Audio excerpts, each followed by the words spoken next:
Well, this bonus episode of Hoist the Colors was promised, and we are here.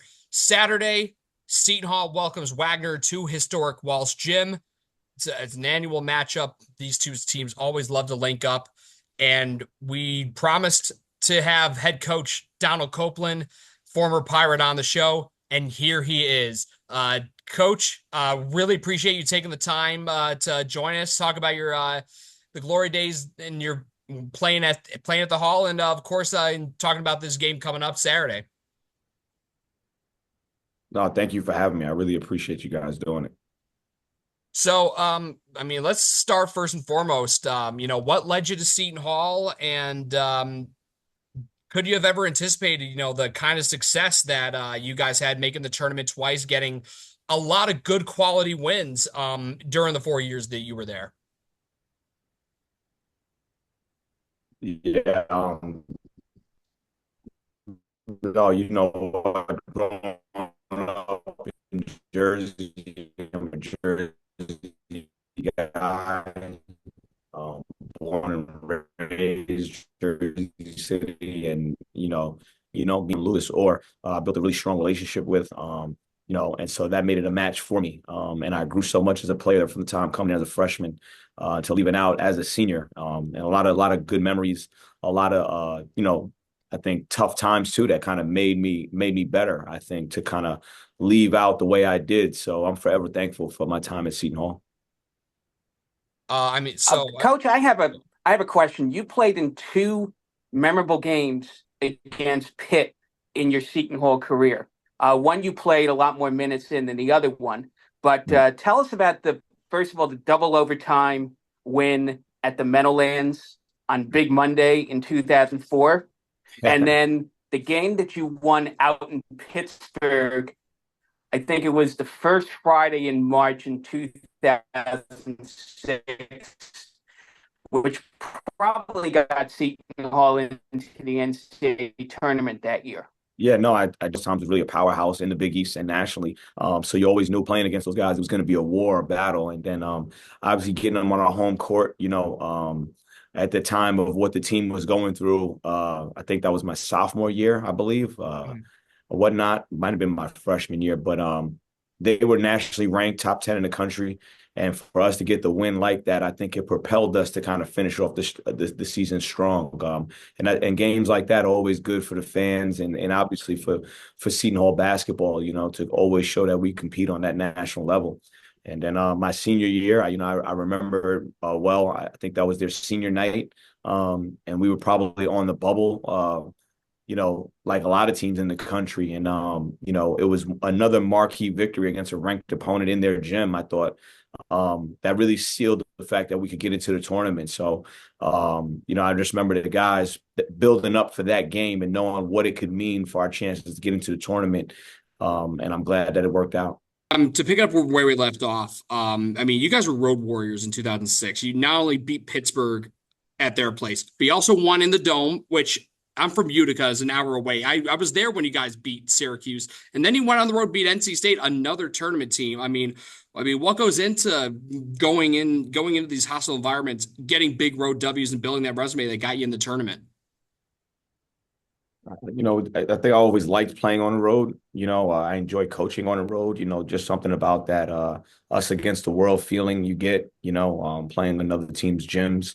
But I think at that time, we were out to kind of prove a point. We had a chip on our shoulder about a lot of things going into that season. I think we were able to carry that into some big games. I think Syracuse, NC State, and Pittsburgh were one of those examples of them. What's one lesson that you learned from Lewis Orr that you continue to use as a coach today? I would say the compassionate side of coaching.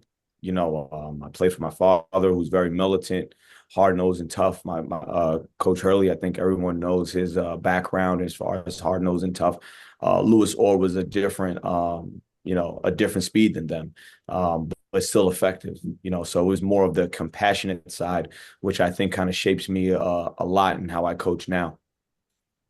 So, you played several years overseas, and you came back into the U.S. and began your coaching career at Wagner as a GA. Tell me what it was like getting into coaching and how you kind of worked your way around, including coming back to Seton Hall for a year under Kevin Willard in 21-22, and to get into the position you are in now. Yeah, no, I remember early on in my coaching career when I was making the transition, I kept saying I probably should have kept playing. I didn't know how hard this was.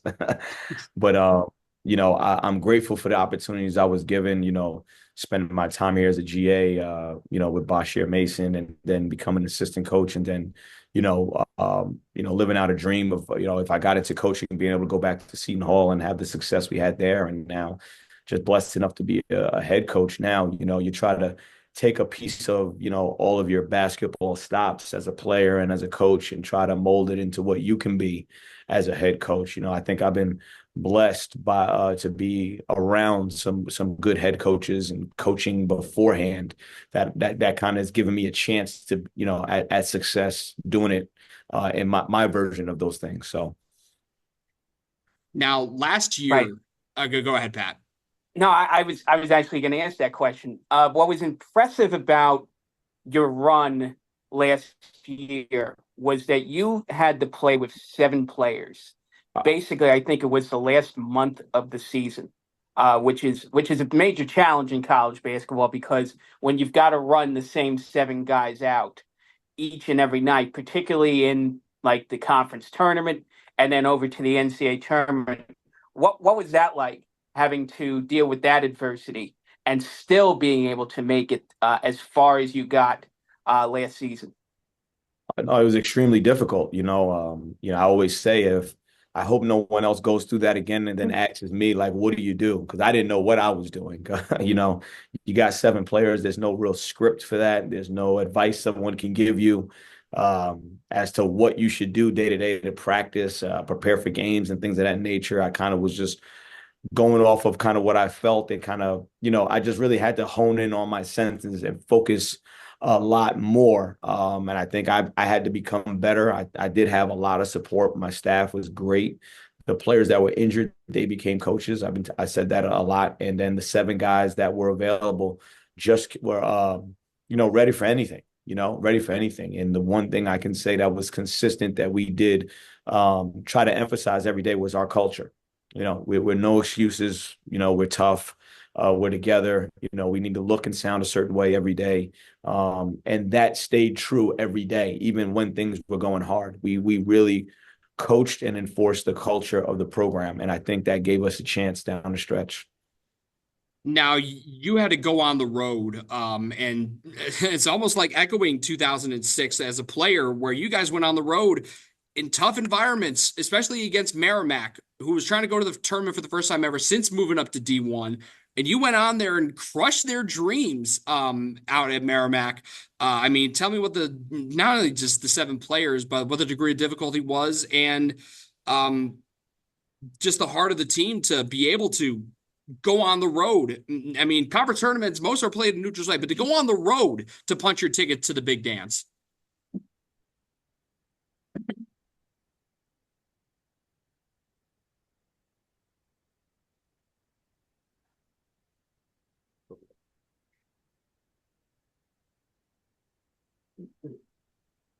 Yeah, I don't know if you Yeah, no, definitely difficult. For sure, our road, going into it, you got the top 3 teams.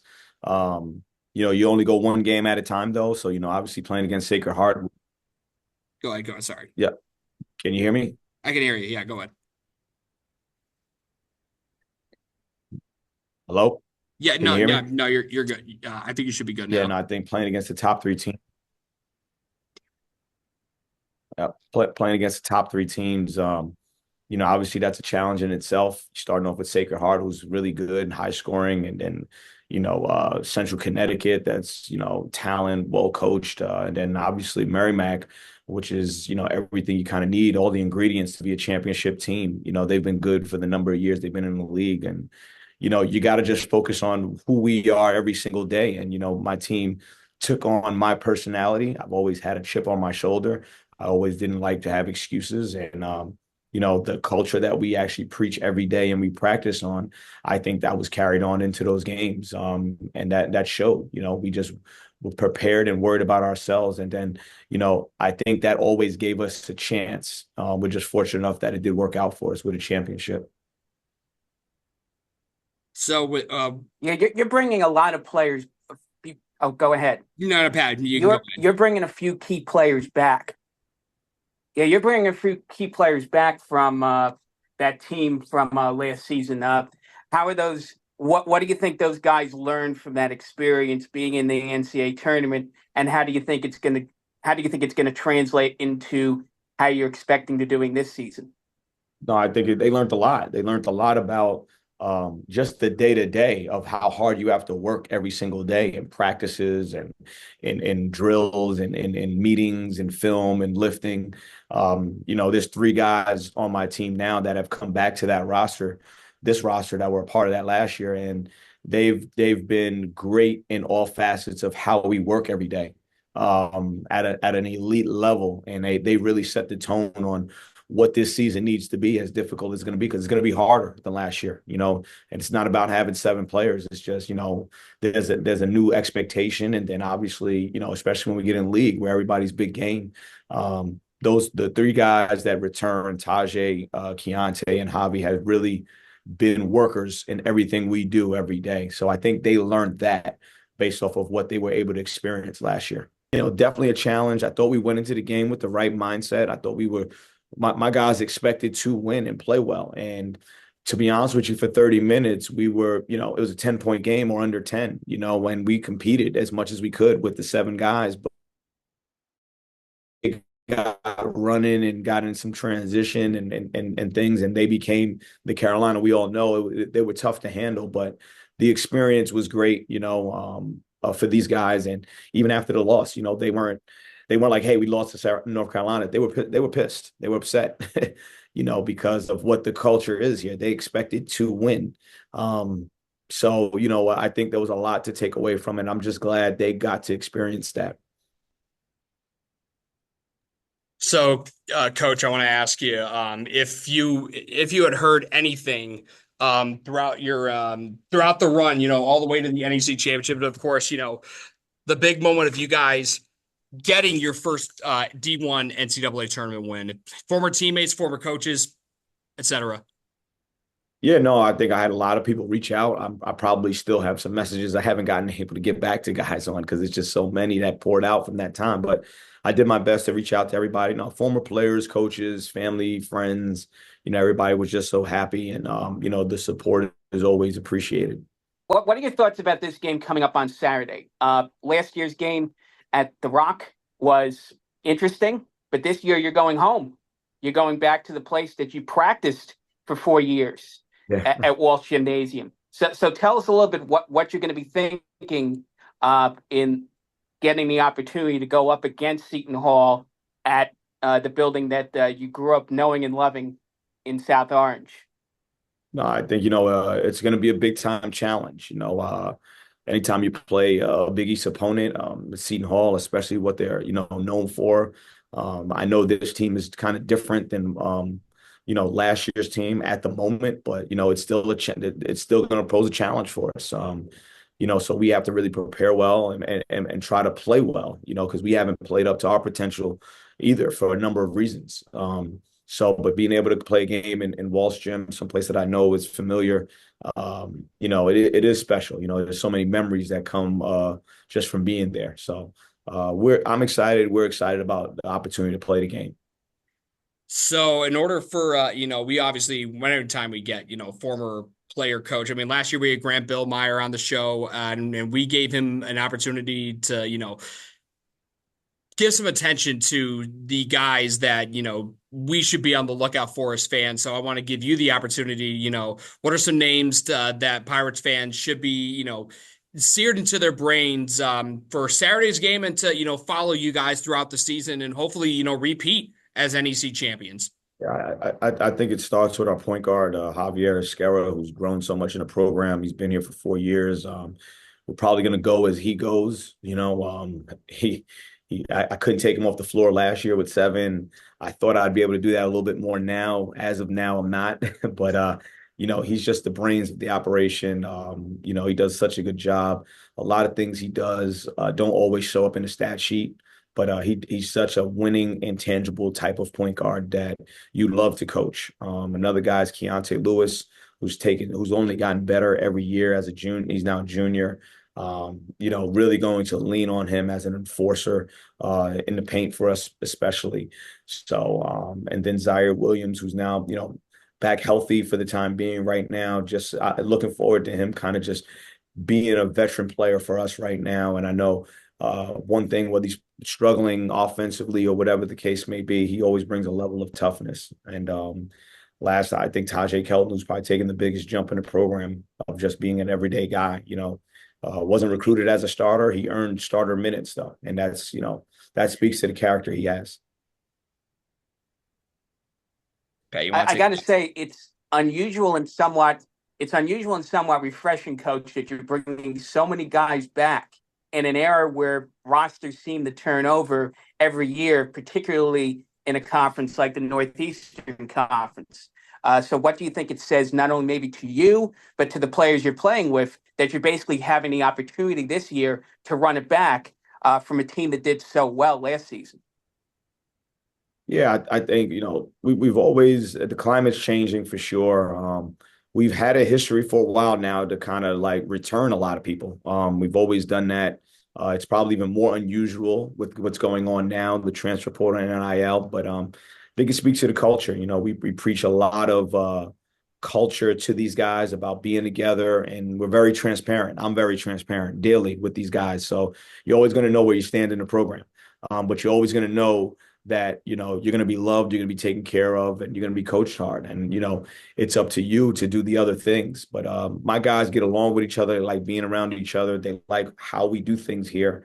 But again, at the same time, there's always transition. There's always guys, that you do transfer. And, you don't take it personal, it's what it is. And, you wish them well, but what has to remain constant is your culture. That can never change, even though the people in the program might. So last but not least, what would you say are one thing or maybe even a couple things that you're most excited about with this game Saturday, returning to your old stomping grounds in Walsh and being in front of Pirate Nation again?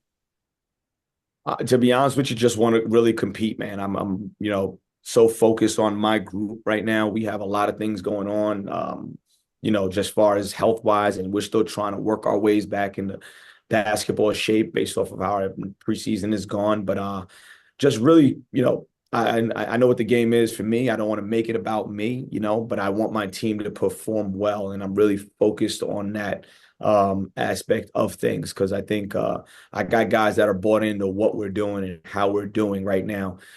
We just got to continue to take steps in the right direction. So, well, again, I will add just go ahead. I will just add as a closing thought, Coach, that I was at the game at the Rock last season, and I was impressed that you guys played to the final buzzer.